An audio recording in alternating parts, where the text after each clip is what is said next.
가 인사합니다. 참 잘 오셨습니다. 주님의 이름으로 축복합니다. 여러분 정말 잘 오셨습니다. 주님의 이름으로 축복합니다. 예수님께서 교회에게 사명을 주셨습니다.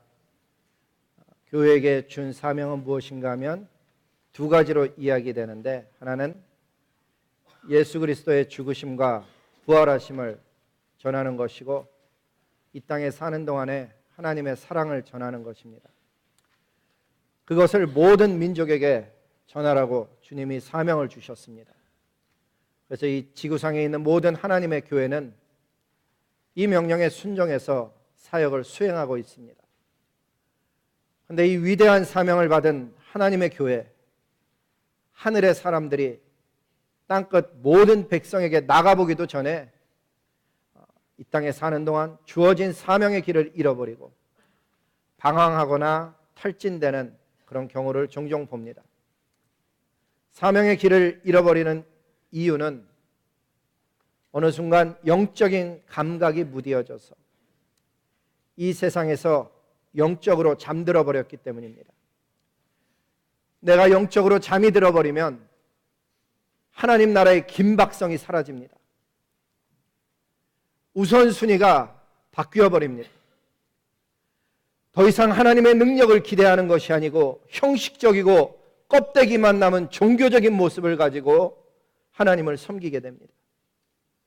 불같은 하나님의 역사, 위대한 하나님의 나라를 기다리지 아니하고 이 세상 일들에 만족하며 누리며 안주하며 영적으로 서서히 잠들어가는 것입니다. 하지만 저와 여러분의 진짜 본분은 이 세상의 사람들이 아닙니다. 저와 여러분은 하나님의 나라의 상속자들이요, 장차 하나님 나라를 유업으로 이어받을 성령의 사람, 불의 사람입니다. 우리가 영적으로 탈진되는 이유 중에 하나는 그 모든 일을 내가 혼자 처리하려고 하기 때문입니다. 저도 그런 일을 경험했습니다. 하나님의 부르심에 대해서 절대적으로 순종하는 것만큼이나 중요한 것은 하나님께서 주신 사역을 하나님의 동역자들, 형제들, 자매들과 나누어 행하여야 하는 것을 저도 경험했습니다. 지난 9년 동안 저의 목회 사역을 도와서 함께 형제처럼 지냈던 우리 최병주 목사님이 지난해 1월에 해외 선교사로 지원하겠다 그럴 때만 해도 제가 느끼질 못했었습니다.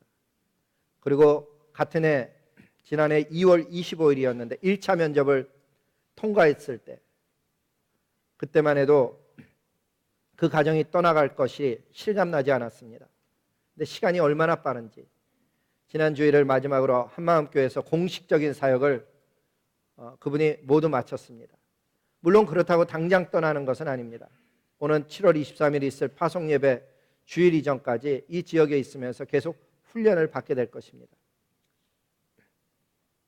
그분이 오시던 때가 저에게는 특별한 때였고, 목회적으로 우리 교회적으로도 특별한 때였습니다.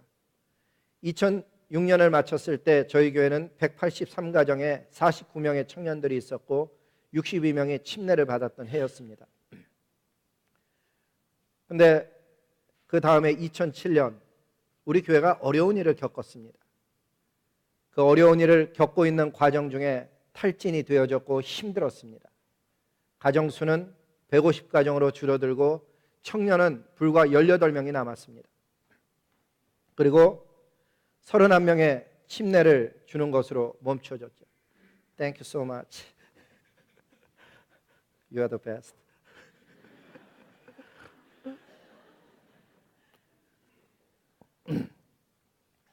그 2007년에 최병주 목사님이 오셔서 제가 하던 사역을 많이 나누어 그분이 행하기 시작했습니다. 교회가 회복되어는 것이 느껴졌고, 저 역시 영적으로 쉼의 시간을 조금이라도 가질 수 있어서 회복되어지며 효과적인 사역을 할 수가 있었습니다. 그러니까 그 다음에 보니까는 다시 200가정 청년부는 다시 회복이 되어서 49명, 침례가 80여 명이 침례를 주는 그런 놀라운 일들이 일어났습니다.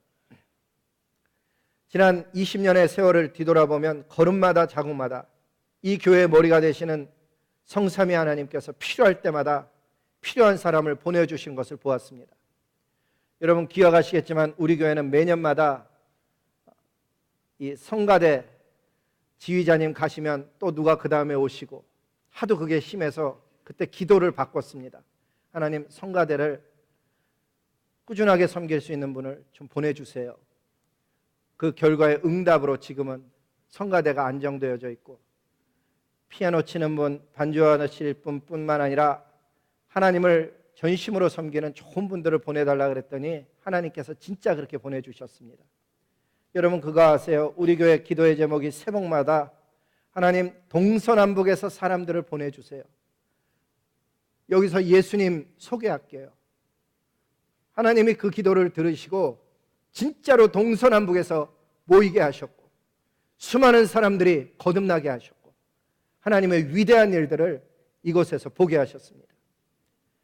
제가 그런 과정을 지났기 때문에 교회는 정말 머리 되시는 분이 우리 주님이시라 이 문구를 보면 가슴이 뜨거워지고 제가 목회하면서 허덕였던 시간이 있었기 때문에 이런 본문을 읽으면은 이게 남의 이야기가 아니고 제 가슴 속에 담겨지는 이야기 그리고 깨달아지는 은혜가 있다 하는 것입니다. 오늘 말씀을 보니까는 어찌하여 그대는 홀로 앉았고 백성은 아침부터 저녁까지 그대 곁에 서 있느냐 이런 질문을 합니다. 모세가 답하기를 백성이 하나님께 물으려고 내게 오기 때문입니다. 여러분 지금 애굽에서 나온 사람들의 숫자가 남자만 60만입니다. 애굽에서는 애굽의 법질서를 따르면 되었는데 광야라는 전혀 새로운 환경 속에 척박한 환경 속에 이전에는 경험해 보지 못했던 일들이 그들 가운데 일어나고 있었습니다. 감사하게도 이스라엘 백성들은 분쟁이 있을 때마다 각자의 힘으로 해결하는 것이 아니고 하나님의 뜻을 쫓아 해결하려고 했습니다. 그래서 모세를 찾아온 것입니다.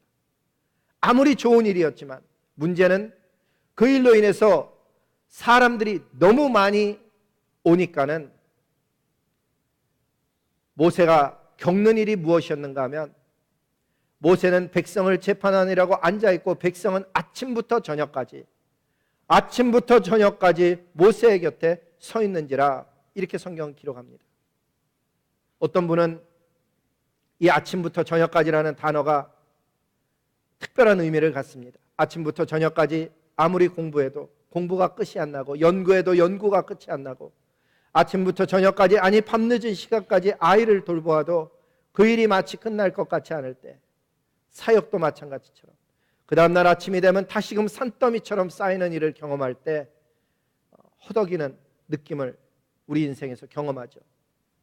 모세가 그렇게 고단하게 쉬지도 못하고 일하는 이유는 딱 한 가지 때문이었습니다. 그것은 무엇이었는가 하면 내가 하고 있는 일이 내 자신이 하고 있는 일이 너무나도 중요하고 그리고 남에게 넘기기에는 너무나도 복잡해서 내가 해야 될 것 같기 때문에 그 느낌 때문에 쥐고 있어서 그는 쉬지 못하고 일해왔던 것입니다. 그 느낌이 모세의 대답 속에 이렇게 나타납니다. 그들이 일이 있으면 내게로 오나니 내가 그 양쪽을 재판하여 하나님의 율례와 법도를 알게 하고 있습니다. 저 역시 그 느낌을 너무나도 잘 압니다. 아니 여러분들 가운데서도 그런 느낌을 갖는 사람이 있을 것입니다. 꼭 내가 해야 될 것만 같은 사람, 꼭 내가 아니면 안 될 것 같은 그 착각과 그 느낌을 저와 여러분이 경험하고 있다 하는 것입니다. 그 대답을 들은 장인 이드로는 선하지 못하다고 이야기합니다. 그대의 하는 것이 선하지 않다. 이렇게 계속하면 자네뿐만 아니라 자네와 함께 있는 백성도 지치고 말 거라고 이야기하면서 자네 혼자서는 할 수 없는 일이라고 분명하게 이야기합니다. 이게 모세의 이야기만 아닙니다. 저의 이야기이기도 하지만 여러분의 이야기이기도 되는 것입니다. 우리는 많은 일들을 내가 쥐고 있기 때문에 유지된다라고 착각하며 삽니다. 그게 저이고 여러분입니다. 우리 아이를 내가 꼭 이렇게 하라 저렇게 하라 돌봐야만 될 것 같고 아침에 뭐 깨워야만 그 아이가 일어날 것만 같은데, 사실은 내가 깨우고 있기 때문에 그 아이는 혼자 일어나는 것을 배우지 못할 수도 있는 그런 상황 속에 있다는 것을 전혀 깨닫지 못합니다. 그 직장의 일은 내가 붙잡고 있었기 때문에 다른 사람이 배울 기회를 놓치고 있다는 것을 우리는 가끔 잊어버립니다. 교회도 마찬가지죠. 제가 붙들고 있었기 때문에, 제가 하고 있었기 때문에 다른 사람이 배울 수 있는 기회를 놓치고 있다는 것을 알지만은 놓지를 못하는 것입니다. 그렇게 저와 여러분이 계속 직장에서, 가정에서, 하나님의 몸된 교회 안에서 계속 내가 그렇게 일을 하면 다음과 같은 문제에 부닥치는 것을 경험하게 됩니다. 먼저는 힘듭니다. 몸과 마음이 힘듭니다. 혼자서 너무 많은 것을 붙잡고 있기 때문에 허덕이게 됩니다. 그렇게 허덕이다가 문득 옆을 돌아보면 때로는 화가 납니다. 남들은 여유 있어 보이기 때문에 그때마다 틀린 질문을 던집니다. 왜 다른 사람들은 열심히 사역을 안 할까? 왜 우리 아이들은 열심히 살아가질 않을까? 왜 우리의 교회는 열심히 하는 것을 잃어버리고 있을까? 틀린 질문을 던지고 있다는 것입니다. 사실은 내가 그렇게 하고 있는 것인데 바깥 사람이 다르게 느껴지는 것이죠. 그렇게 혼자 일을 붙잡고 있다 보면 어느 것도 잘해내지 못하는 나를 발견하게 됩니다. 하나님께서 저와 여러분에게 기본적으로 맡기신 것이 있죠. 가정, 직장, 교회 이런 걸 맡겼는데 다 붙잡고 있다 보니까는 직장일도 잘 안 풀리고 학업도 엉망이고 가정이 평안하지 않고 힘든 것을 느낍니다. 원래의 모습은, 오리지널 하나님의 플랜은 자녀를 주면서 잘 길러보라고, 행복하라고 주었는데 그 자녀를 내가 원하는 모습으로 만들고자 해서 아이를 이렇게 저렇게 하느라고 나의 모든 에너지를 걷다 쏟다 보니까 행복은 사라지고 하나님이 주시는 기쁨은 사라지고 전혀 원하지 않는 길을 아이에게 이야기하고 있는 것입니다. 교회도 마찬가지죠. 하나님이 교회를 섬기라고 했을 땐 하나님의 위대한 영광을 보라고, 하나님의 사랑을 그 안에서 배워서 나라와 열방을 위해서 살아보라고 하나님이 교회 속으로 보내주셨는데 그 하나님의 위대한 일들을 하다가 지쳐버려서 나 혼자 꼭 내가 하는 것 같아서, 그래서 다른 사람을 왜 열심히 없느냐며 나 혼자 하는 것 같은, 엘리야가 로뎀나무 밑에서 탄식했던 것처럼 이제는 아무도 곁에 남지 않았다고 이야기하는 것처럼 그렇게 살아갑니다.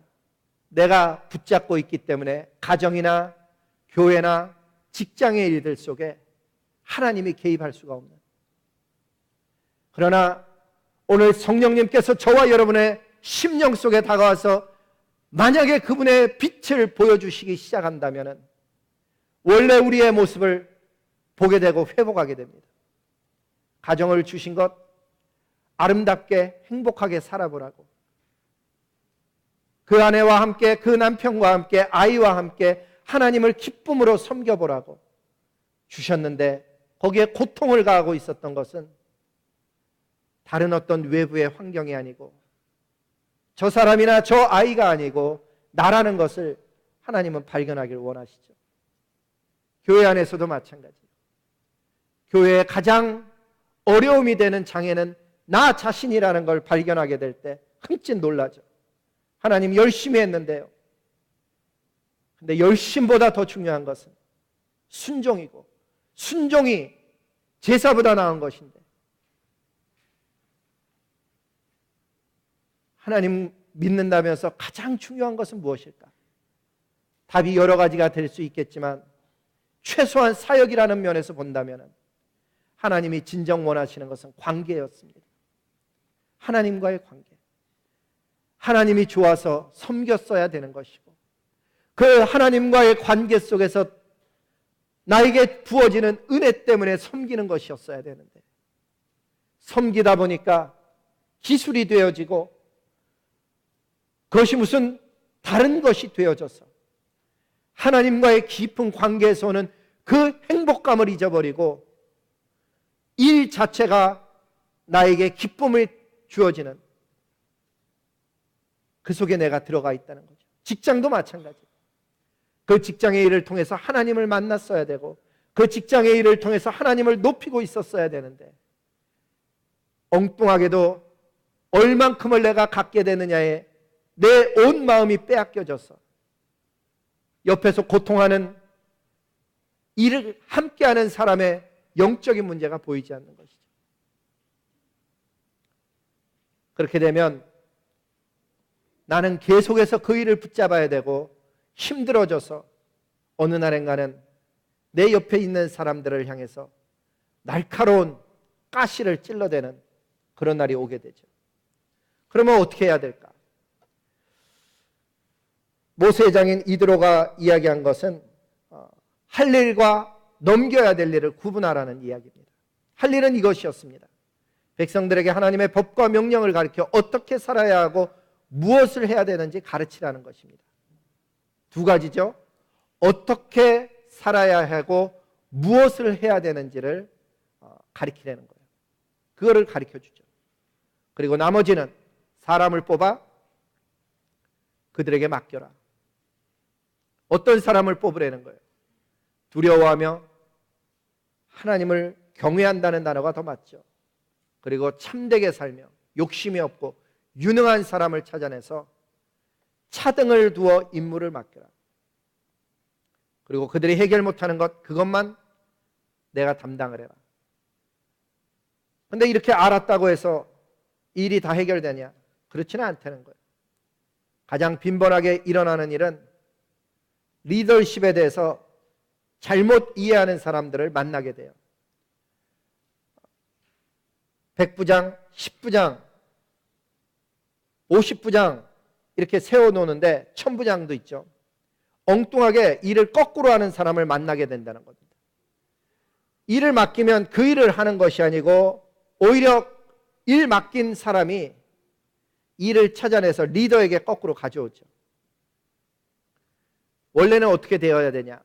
교회 모습으로 얘기하면 구역원을 맡기면 그 영혼을 섬기게 된 구역장님이 그 영혼들을 위해서 기도하고 신방 가는 게 맞죠. 그건 자기의 힘으로 가는 게 아니에요. 전능하신 야훼 하나님의 이름을 의지해서 가는 거죠. 그럼 하나님이 하셔요. 가서 문제를 만났을 때는 예수님의 이름으로 기도하죠. 그리고 하나님의 말씀으로 방향을 제시하고 격려해 주는, 내가 하는 게 하나도 없는 거예요. 어려울 때 하나님 도와주세요. 하나님 이렇게 힘들어요. 예수님의 이름으로 가는 거예요. 그래서 그 사람들과 함께 경험하는 것은 인생을 하나님의 말씀으로 기도하며 승리하는 것을 함께 경험하는 것이죠. 교회 안에 어려운 일도 마찬가지예요. 집사님들이 찾아가는 게 맞죠. 초대교회처럼. 초대교회를 보면 7 집사님을 선출한 이유가 백성들을 돌보기 위함이었어요. 7을 택하면 이 일을 그들에게 맡기겠노라. 초대교회 성경은 그렇게 기록을 해요.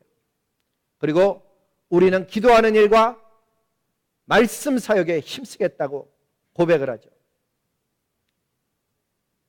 그런데 여기에 우리가 연약하니까 두 가지 사건이 일어나는 거예요.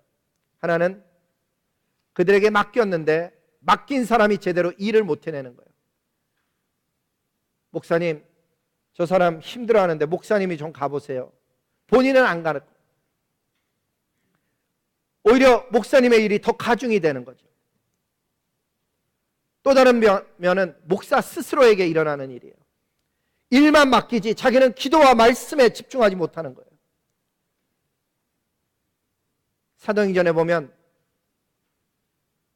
성령이 임한 이 교회는 그런 것들이 바로 잡힌 거예요. 사도들은 기도와 말씀에 전념을 했고 집사님들은 구제와 전도에 전심으로 헌신했던 거예요.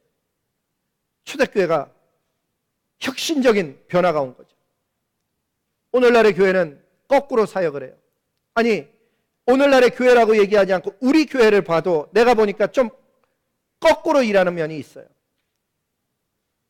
담임 목회자인 저에게 오히려 집사님이 찾아와서 목사님, 교육관에 전등이 나갔는데요,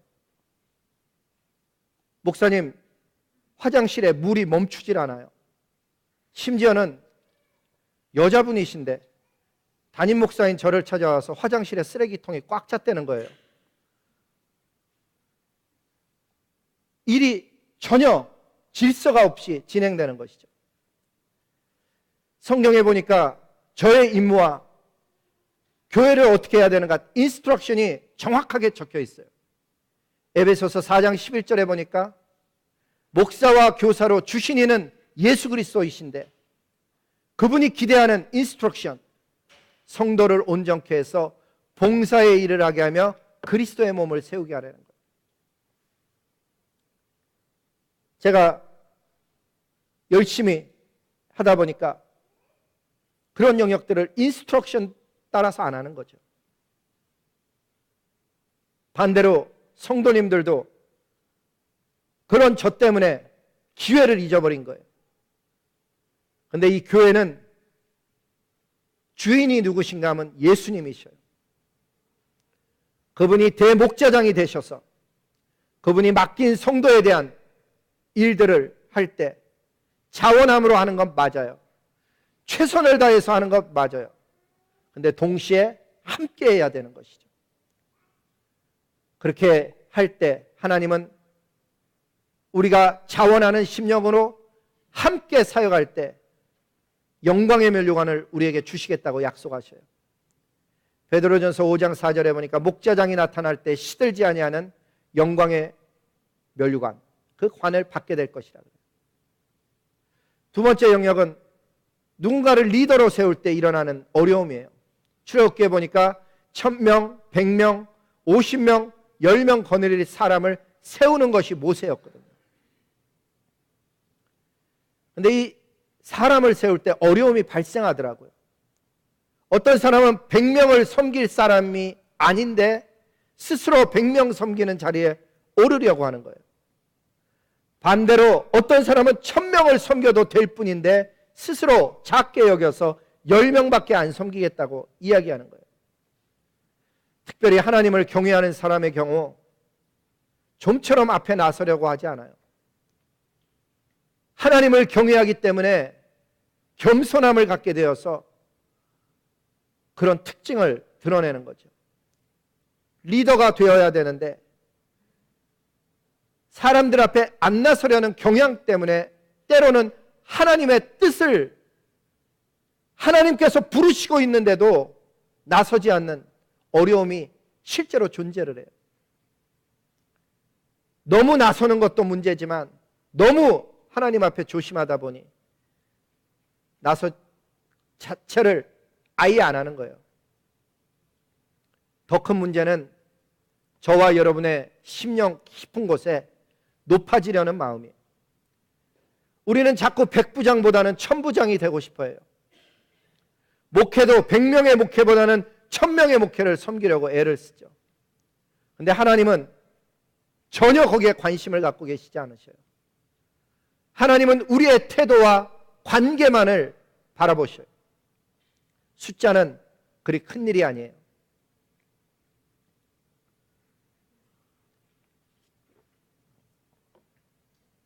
저는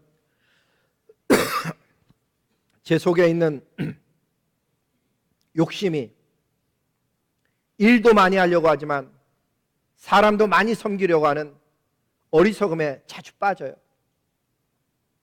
여러분 가운데서도 아마 그런 사람이 있을 거예요. 근데 하나님은 반복해서 찾아오셔서 말씀하셔요. 하나님과 함께 있는 것을 가장 중요시 여기라고. 1934년 11월 1일 밤에도 하나님은 많은 사람 가운데 일하지 않고 딱 한 사람에게 일하셨어요. 그 당시에 유명했던 부흥 강사였던 빌리 선데이라는 분이 그 전에 노스캐롤라이나 샬롯에 와서 큰 은혜를 끼치고 갔는데 1934년에 샬롯 지역의 교회들이 모여서 그를 다시 초청했어요. 근데 빌리 선데이 목사님의 일정이 다른 일정과 겹쳐서 도저히 올 수 없으니까 잘 알고 지내는 닥터 몰드카이 햄이라는 분을 추천하죠.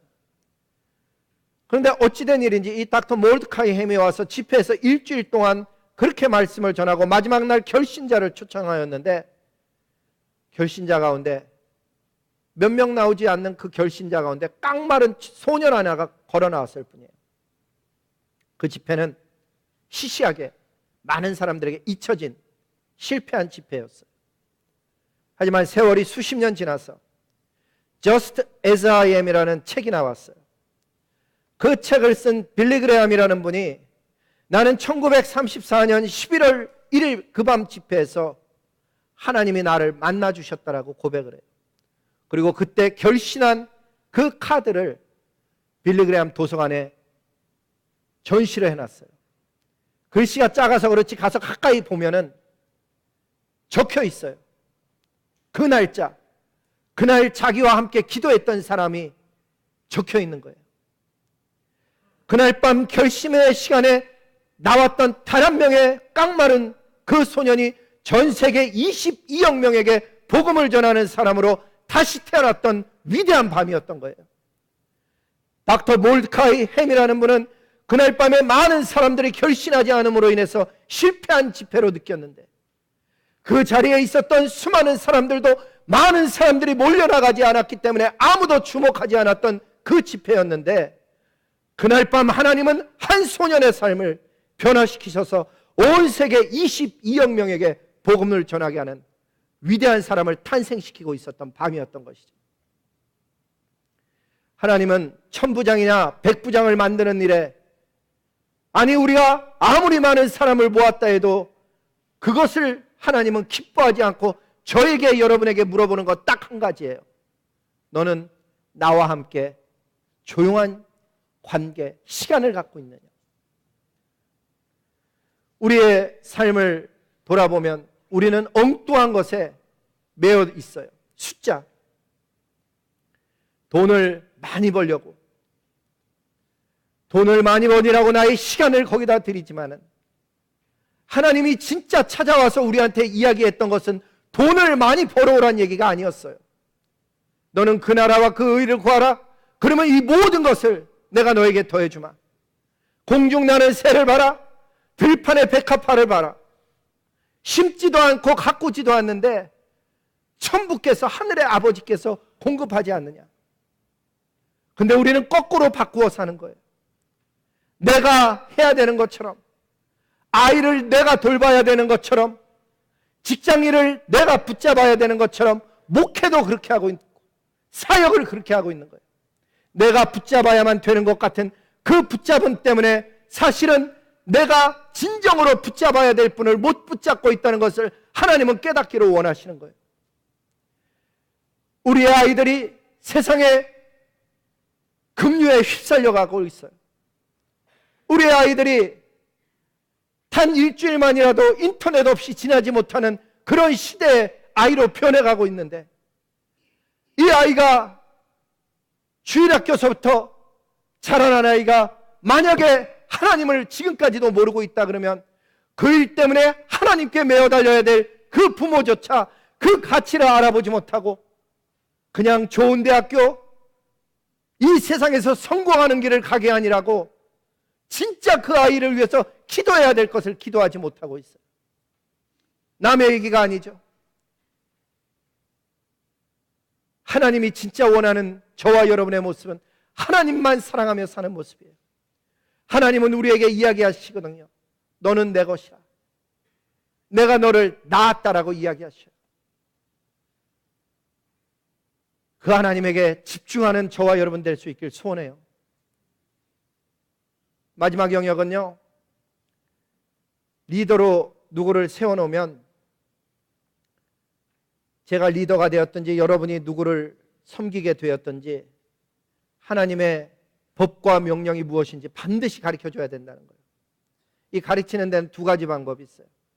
하나님의 말씀을 말로만 가르치는 법이 있어요. 효과가 아주 미미하죠. 하나님은 사랑이에요. 하나님이 여러분 사랑하셔요. 그것은 마치 교실 안에서 수영을 어떻게 해야 되는 것이라고 말로만 가르치는 것과 똑같은 거예요. 그렇게 배운 학생들은 실제로 물속에 던져지면 살아남기가 쉽지 않아요. 진짜는 어떻게 가르쳐야 될까? 그 사랑의 하나님을 함께 경험해야 되는 것이죠. 그 능력의 하나님을 함께 경험해야 되는 거예요.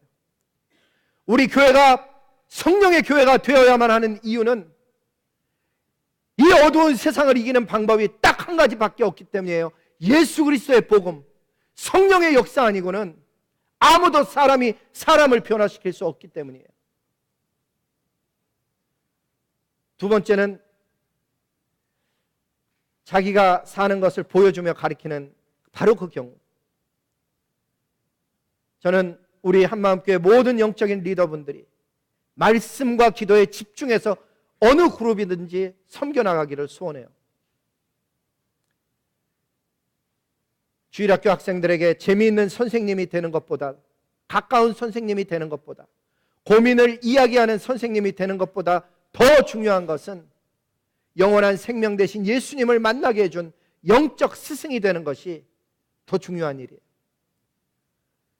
우리를 잘 먹여주는 구역장이 된 것보다는 구역원들을 놓고 눈물로 기도했던 영적인 스승이 되는 구역장님이 필요한 거예요. 한번 상상해 보세요. 어떤 학생이 초등부, 중고등부, 주일학교를 빠지지 않고 다녔는데 대학 가면서 교회 나오는 것을 멈춰버렸다. 이유는 딱 한 가지예요. 예수님을 못 만난 거예요.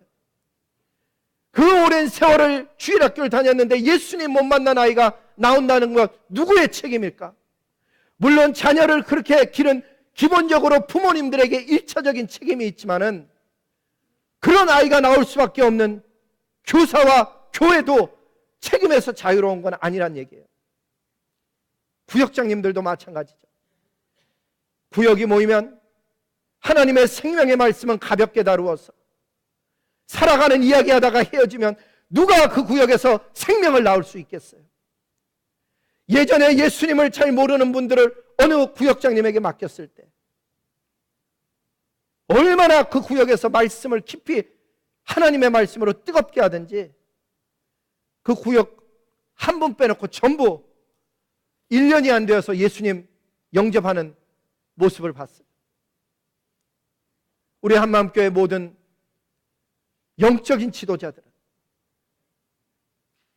이 세상에 잠들 것이 아니고 나를 바싹 세우고 하나님 앞에 깨어 있어서 어떻게 하면 나에게 맡겨준 이 영혼이 예수님 만날까? 이것 때문에 하나님 앞에 엎드릴 수 있기를 소원한다는 거예요. 여러분, 교회를 아무리 오래 나와도 예수님 만나지 못하면 헛것이에요. 아무리 예수님께 예배 드리러 왔어도 성령님을 만나지 못하고 예수님 믿으면 사람은 변하지 않아요. 하나님의 말씀을 깨닫게 하는 그 성령님, 기도가 되게 하는 그 성령님, 사랑이 없는 내가 사랑을 행할 수 있도록 변화시키시는 그 성령님을 만나야 되는 것이죠. 저는 오늘도 이렇게 많은 분들이 비 오는 날 교회 오는 걸 보고 가슴이 뜨거워요. 그러나 그 뜨거운 만큼이나 애타는 것은 그 하나님 만나기를 간절히 축복해요. 예수님 만나지 않으면 아무것도 아니에요. 그 어떤 헌신도, 그 어떤 수고도 예수님을 만나지 못했다면 아무것도 아닌 거예요. 그 예수님을 만난 사람들만이 갖는 특징이 있는데 성령이라는 거예요.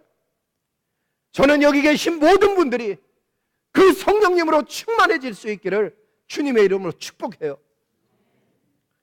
오직 성령님만이 우리의 심령을 변화시키고 우리가 온 마음과 생명을 다 바쳐 하나님을 섬길 수 있게 하는 분도 바로 그 성령님인 거예요. 그 성령님이 우리 가정을 변화시킬 수 있고 나의 일터를 새롭게 할 수 있고 내 인생을 하나님께로 이끌어 줄 수 있는 그분이라면 간절히 찾아야 되지 않을까. 사역은 혼자 할 수 없어요. 가정도 혼자 할 수 없어요. 성령님과 함께 해야 돼요. 그 성령님과 함께 미션 필드에 나갔을 때 사람이 변하는 것이고 그 성령님이 함께 역사해야만 우리의 무딘 마음 속에 하나님의 말씀이 찌르고 들어오는 거예요. 예수님 만나러 왔다가 예수님 못 만나고 가는 그런 예배, 이제는 멈추려면 하나님 앞에 간절히 기도해야 되는 거예요. 어떤 기도를 할까? 하나님, 제가 주님의 은총을 받은 사람인 것 분명한데 때로는 주님의 하시는 일이 나는 다 이해가지 않는데 그럼에도 불구하고 나는 하나님 믿어요. 하나님 도와주세요. 내가 성령 하나님 만나기를 소원해요. 그 하나님 내 안에 들어오셔서 내 인생을 변화시켜 주세요. 오늘 이 아침이 그런 아침이 되기를 소원해요. 우리 다 함께 일어나서 하나님 앞에